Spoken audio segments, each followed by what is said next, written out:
Exercise 55. Start.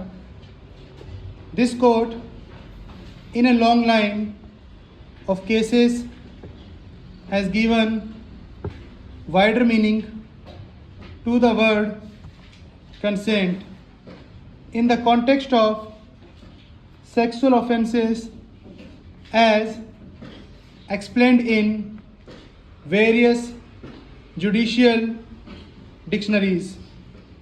A woman who is victim of sexual assault is not an accomplice to the crime. Her evidence cannot be tested with suspicion as that of an accomplice. As a matter of fact, the evidence of the prosecutrix is similar to the evidence of an injured complainant or witness. The testimony of prosecutrix, if found to be reliable by itself, may be sufficient to convict the culprit, and no corroboration of her evidence is necessary in prosecutions of rape. The law does not require corroboration. It is only by way of abundant caution that court may look for some corroboration so as to satisfy its conscience and rule out any false accusations. In examining the evidence of the prosecutrix, the courts must be alive to the conditions prevalent in the Indian society and must not be swayed by beliefs in other countries. The court must be sensitive and responsive to the plight of the female victim of sexual assault, the stigma that attaches to the victim of rape in Indian society, ordinarily rules out the leveling of false accusations. The observations made in the case of Bharwada, Bhoginbhai, Hirjibhai must be kept in mind invariably while dealing with a rape case. The contention on behalf of the respondent that no alarm was raised by the prosecutrix at the bus stand or other places where she was taken, and that creates serious doubt about truthfulness of her evidence, overlooks the situation in which the prosecutrix was placed. She had been kidnapped by two adult males. One of them, A1, wielded firearm and threatened her, and she was taken away from her village and kept in a rented room for many days, where A1 had sexual intercourse with her Whenever she asked A1 for return to her village, she was threatened and her mouth was gauged.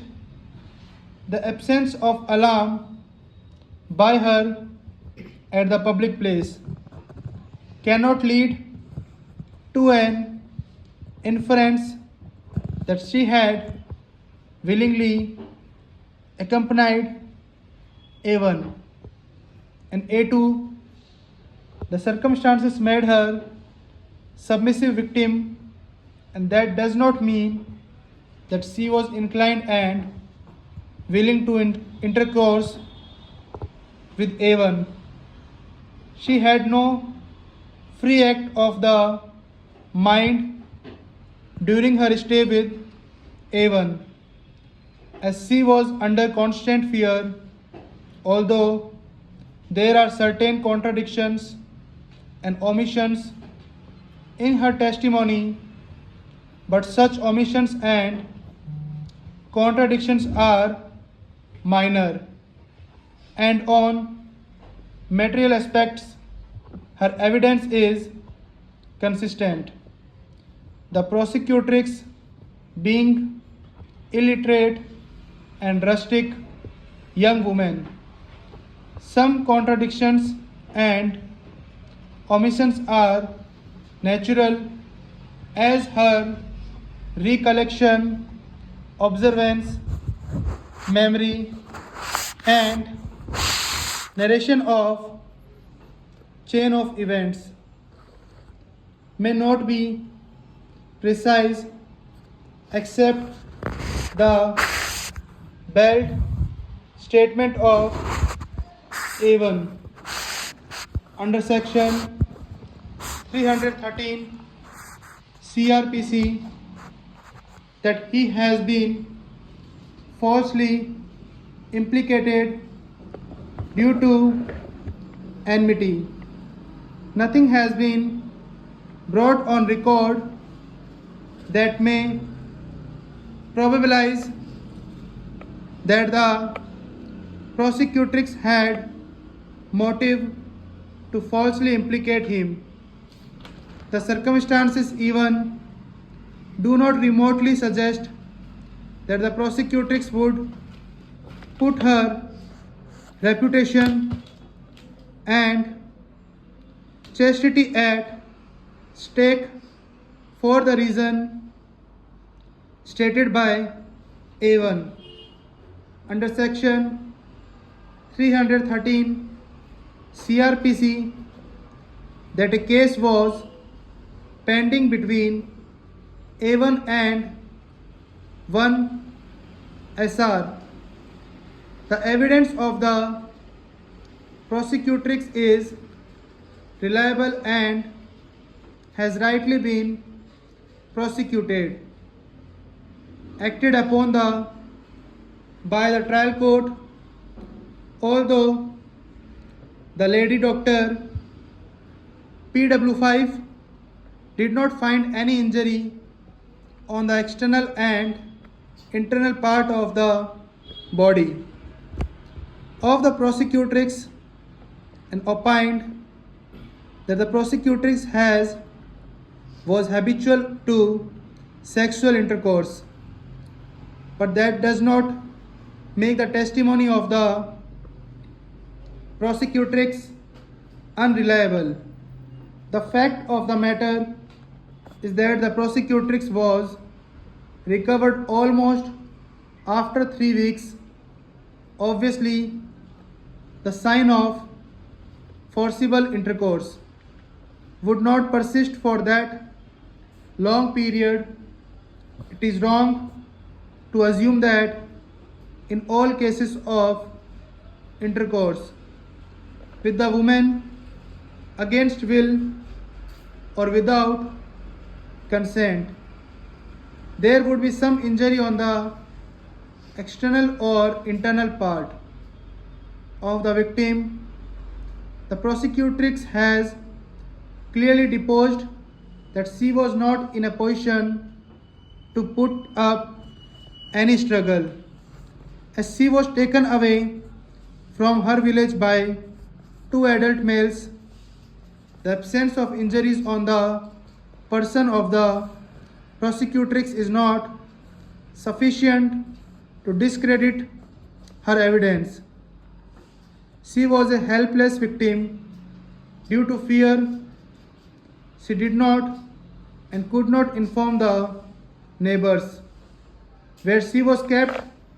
As regards a belated FIR, suffice it to observe that PW1 he deposed that when he returned to his home in the evening from agricultural field, he was informed that his sister prosecutrix, who had gone to ease herself, had not returned.